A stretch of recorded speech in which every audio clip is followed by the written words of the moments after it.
और वहां क्या दिल्ली में कमाता था एक परिवार, एक बेटी और एक बेटा, बस 2 ही बच्चे थे और अच्छी दुकान चलाता था बेचारा। गांव में आकर के उसने रामायण का अखंड पाठ रखा, अखबार में छपा था विधिवत, और भंडारा किया गंगा घाट पर जाकर।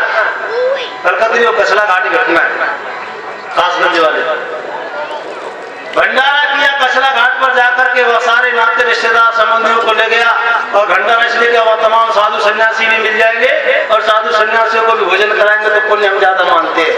यानी साधु सन्यासियों को भोजन कराना पुण्य की कोटि में आता है। अच्छी बात है, होना चाहिए, लेकिन देख लेना चाहिए साधु है या असाधु है। ये तो पता ही नहीं, पहचान ही नहीं करते हम लोग। चाहे चरम पीने वाला, चाहे भांग पीने वाला, शराब पीने वाला, बस लाल कपड़े रंगे होते, दाढ़ी वाड़ी नहीं। पुण्य किसको होता है ये कुछ पता नहीं, धार्मिक चर्चा नहीं कुछ भी, लेकिन लोगों के दिमाग में चलो ठीक है। वहां उन्होंने भंडारा किया, सावन का महीना था।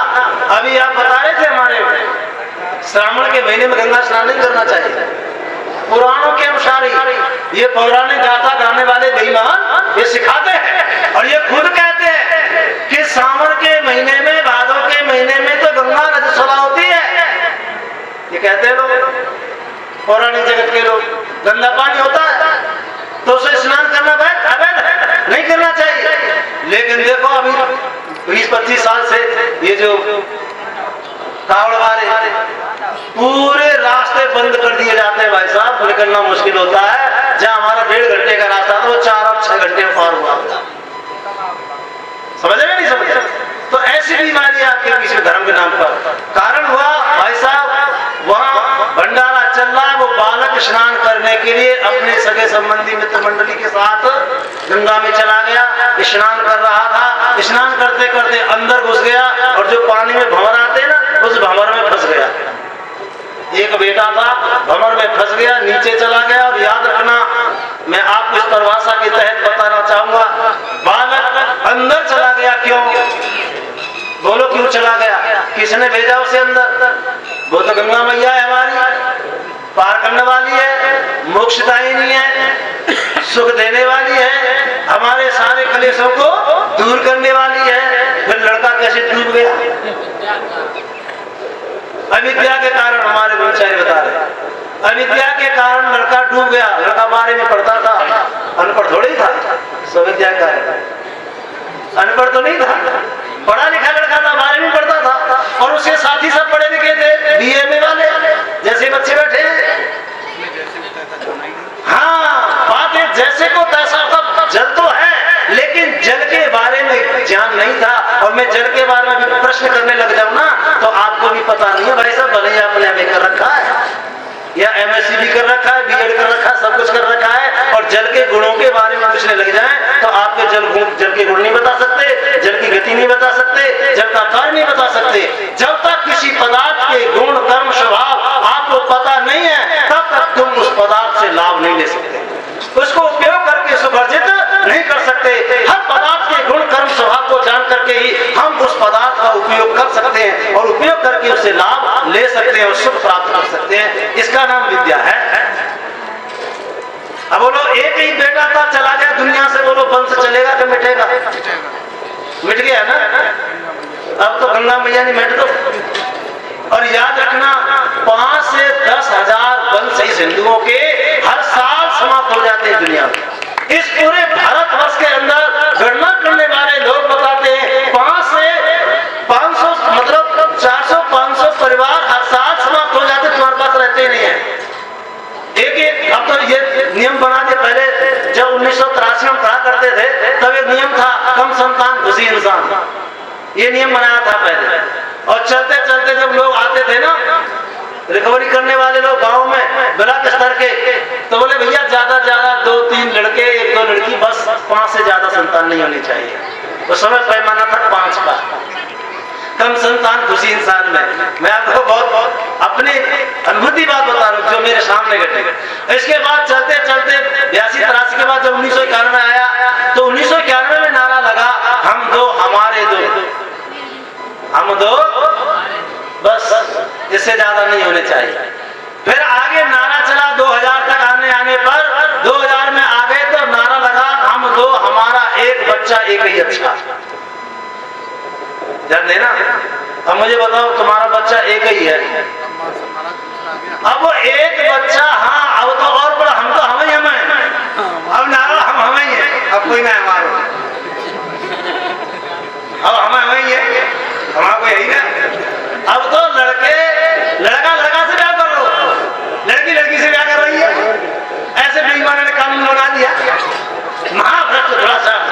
स्वामी रामदेव जी ने इसके लिए मतलब एक बार धर्म सांसद बुलाई और धर्म संसद में सभी लोगों को आमंत्रित किया, ईसाइयों को, पादरियों को और मुसलमानों के काजियों को, बौद्धिस्ट लोगों के लिए भी, यहूदी लोगों के लिए और हमारे जो पौराणिक भाई हैं उनके लिए भी, और समाज के लोगों को भी, सारे जितने मत मजहब के लोग हैं ना, उनके जो बड़े बड़े मुखिया है, पदाधिकारी, उन सबको बुलाया और बुला कर अपने अपने धर्म ग्रंथों के अनुसार उत्तर दीजिए, क्या दो लड़के आपस में विवाह कर ले तो वो तीसरा लड़का तैयार कर सकते हैं? तुम बताओ कुरान के अनुसार, तुम बताओ बाइबल के अनुसार, बताओ तुम अपनी कुरान के अनुसार बताओ, तुम गीता के अनुसार बताओ। बेईमानो, नहीं कर सकते। या दो लड़कियां आपस में अपना विवाह कर ले तो वो दो लड़कियां मिलकर के आपस में कोई तीसरी लड़की तैयार कर देगी? कैसी मूर्ख बने की बातें लोगों में चल रही है, बताओ। इतना देश आगे बढ़ गया, इसी का नाम विद्या है क्या? इसी का नाम शिक्षा है क्या? प्राकृतिक। तो एक व्यक्ति ने बड़ा सुंदर जवाब दिया, जो ईसाई मिशनरी का व्यक्ति था। उसने कहा हाँ, इसे हम अप्राकृतिक अननेचुरलिटी हम मानते हैं, लेकिन क्रिमिनल नहीं मानते। वो व्यक्ति क्या कह रहा है? बोले इसे हम अननेचुरलिटी अर्थात अप्राकृतिक तो मानते हैं, लेकिन इसे क्रिमिनल अर्थात अपराध नहीं मानते। और तुम्हारे संविधान में इस दुष्कृत्य को अनपराध घोषित कर दिया, अपराध नहीं है। दो लड़के आपस में सहमत रह के रहते तो रहो, दो लड़कियां आपस में सहमति बना करके और रहती हैं तो अपना परिवार बसाओ, चलाओ, रहो आराम से, मैं कोई आपत्ति है? बदमाशी के नहीं, पूरी बदमाशी याद रखिएगा। इनसे कोई अच्छा मुझे बताओ, ये दोनों बेईमान एक संग बीमार बच्चा इंसानों को ले जाएगा हॉस्पिटल, विचार करने की आवश्यकता है, इनकी कौन सेवा करेगा? वृद्धावस्था में जाकर कौन देखभाल करेगा तुम्हारी? कोई आएगा, एम्बुलेंस आएगा तुम्हारे लिए? कौन भेजेगा एम्बुलेंस? तुम्हारे एम्बुलेंस भेजने वाला कौन होगा बताओ? अभी इतना भयंकर बीमारी समय वर्तमान में, डेंगू के तमाम रोग चले, बुखार, एक घर में भाई साहब चाय बनाने वाले तक नहीं रहे। इतना भयंकर अवस्था, उस अवस्था में जबकि सब लोगों के आपस में माता पिता भाई बहन के संबंध है और एक ही बेटा हो, तब मुझे बताओ वो एक बेटा जिसका है वो किसका चाचा बनेगा भविष्य में? किसी का चाचा बनेगा और किसका ताऊ बनेगा, किसका मामा बनेगा? बता, ये संबंध खत्म करते जाएगा। मतलब ये याद रखिए, ये सब विदेशी सभ्यता अंग्रेजियत आपके बीच में परोसी जा रही है। इसका मकसद, मूल उद्देश्य है कि भारतीयता को समाप्त करना, भारत की संस्कृति को नष्ट करना, भारतीय आपस में जो संबंध है इन संबंधों को पूरी तरह से जड़ से समाप्त कर देना, ये लक्ष्य है उनका। और इसके आधार पर आपकी भाषा को नहीं पढ़ाया जाता, आपके ग्रंथों को नहीं पढ़ाया जाता, केवल अपनी भाषा सुनी जाती है। उस भाषा में इन संबंधों के लिए कोई शब्द नहीं है। वहां तो केवल अंकल कह दो और आंटी कह दो, बात खत्म है। चाचा और ताऊ दोनों के लिए अंकल, मामा के लिए अंकल, कोई मतलब नहीं है। तो मुझे बताओ, अच्छा फूफा के लिए भी अंकल, अच्छा चाचा का फूफा का दोनों का संबंध एक जैसा है क्या? चाचा फूफा मौसा इन सबके संबंध अलग है हमारे यहाँ, और इन सबके अपनी उपयोगिता है भाई साहब, इनके अपने महत्व है अलग, इनके अपने दायित्व कर्तव्य है अलग। लेकिन वहां उस भाषा में इनका कोई औचित्य ही नहीं है। इसलिए पशुवत व्यक्ति आपको बनाकर, आपको शिक्षा के नाम पर, विद्या के नाम पर धोखा दिया जा रहा है और आपको गुमराह करके, आपकी संस्कृति को नष्ट भ्रष्ट करके और आपका भी पतन किया जा रहा है। विद्या की परिभाषा में स्वामी दयानंद जी महाराज कह रहे हैं कि प्रत्येक पदार्थ को यथावत जान लें। तो मैं आपको बताने जा रहा था कि बालक डूब गया, कैसे डूब गया? जल में डूब गया। क्यों? क्योंकि उस बालक को जल के संबंध में कुछ बताया नहीं था। काश अगर ऋषि दयानंद का द्वितीय समोल्लास उसे पढ़ा दिया गया होता। दूसरे समोल्लास का विषय है बाल शिक्षा विषय, और उस बाल शिक्षा विषय में स्वामी जी कहते हैं कि बालकों को ये बात माता पिता अच्छी तरह से पढ़ा दे में, क्या पढ़ा दे में? अज्ञात जलाशय न प्रविशे, अज्ञात स्यात् जलाशये न प्रविशेत्। ये मनुस्मृति का वचन है।